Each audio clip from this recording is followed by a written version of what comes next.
Hello, everyone. Happy Tuesday again. A little later in the day than the last time I talked to you guys, but we're back already because we got some breaking news out of Halas Hall. Two big things that we had the Bears Media Day with Ryan Poles and Matt Eberflus, which we'll hit on at the end of the show.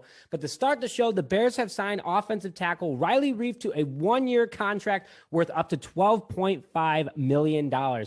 Huge news for the offensive line as we start predicting what it may look like against the San Francisco 49ers in week one. But before we jump into that, we'd like to thank today's sponsor, Unbound Coffee. Unbound Coffee Company delivers high-end coffee and the best coffee-related t-shirts in the business to your door with free shipping on all orders. And the best part is every item sold by Unbound Coffee Company, $2 is donated to a charity or a nonprofit of your choice.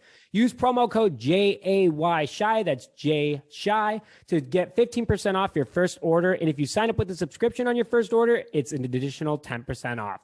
Make sure that you sign up today at www.unboundcoffeecompany.com. Start living unbound today. So, first of all, we're going to hit on the newest signing for the Chicago Bears, Riley Reiff, and then we're going to move into some of the comments that Ryan Poles and Matt Eberflus have made about the Bears entering training camp tomorrow, where we'll see who's going to be the starting left tackle, what's going on, why were certain people let go. We got it all here for you, so stay tuned for that. But quickly, let's run through who Riley Reiff is.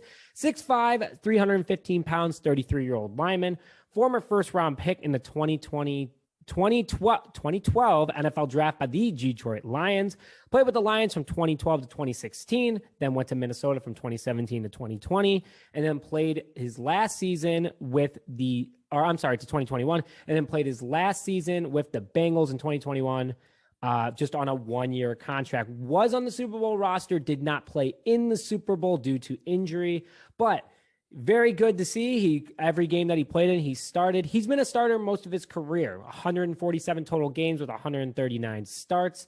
Very good numbers, can't complain. He didn't start the first 8 games of his rookie season, but the second half he started, and every game he's played in since he has started for whatever team he represents. A little bit more of a stat breakdown for you guys is that he has 8,727 offensive snaps with only 35 penalties. That means that on average, every 249 offensive snaps, he has a penalty. Pretty darn good. He's not a Pro Bowler ever, never been on an All-Pro team. Again, never won a Super Bowl. But at the same time, the Bears are looking for guys who don't ever get penalized, and this guy is very minimal. So that's very good for the offensive line. And also, out of those 8,727 snaps, he's only allowed 34.75 sacks. Same exact number, about 249 snaps to allow a sack. Pretty darn good for a guy that's been in the league and shockingly has not been going to the Pro Bowl.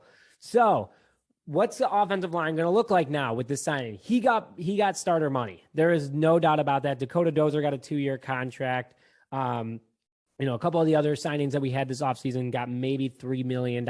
This guy got up to $12.5 million. So I see him starting at right tackle for the Chicago Bears, which then is going to give the opportunity, he's going to play left tackle for the Chicago Bears, which then is going to give the opportunity to kick Larry Borom to right guard, Tevin Jenkins or Braxton Jones at right tackle, center Lucas Patrick, and left guard Cody Whitehair.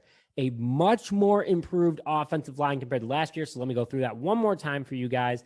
Is left tackle, I'm going to have Rieff at left guard, Cody Whitehair, center Lucas Patrick, right guard Larry Borom, and right tackle Tevin Jenkins or Braxton Jones. But stay tuned. Matt Eberflus, according to the media outlet today, said that he is going to let everyone know tomorrow who will be in the running with the ones, which we are very excited about. A couple more things that we want to talk about today that was discussed by Ryan Poles and Matt Eberflus, and they said that Robert Quinn and Roquan Smith have both reported to Halas Hall today and are at training camp. So there was no holdout by Roquan Smith.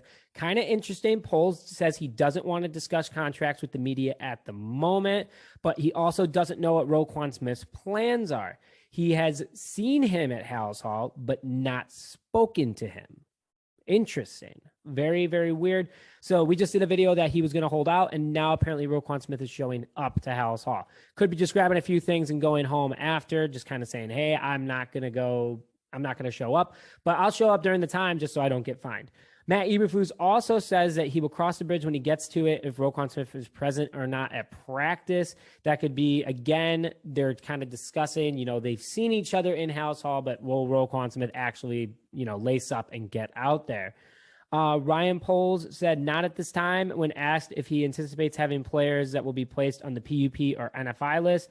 That should mean that defensive end Al-Qaeda Muhammad, who did not participate in the offseason program, should be out there. So that's good to hear. This is all via Brad Biggs, by the way. Just want to put that out there. And then his last comment for the media for the day from Matt Eberflus was, you'll see tomorrow who's playing left and right tackle. So gonna get a little tight, gonna get a little intense. I see that Ryan Poles is kind of playing his cards right and not giving away too much information. It's kind of good to see that Robert Quinn did attend camp today. Obviously, a big presence on the defense that you want to have out there, talking to your younger guys and getting fans excited, and also having that strong veteran presence. So more to come on the Bears over training camp. This will be our last video of today, unless there is any more breaking news. So stay tuned for that. But with that, thank you very much for joining this update of training camp of Just Another Year Chicago. My name is Nick Brody, and we will see you guys next time.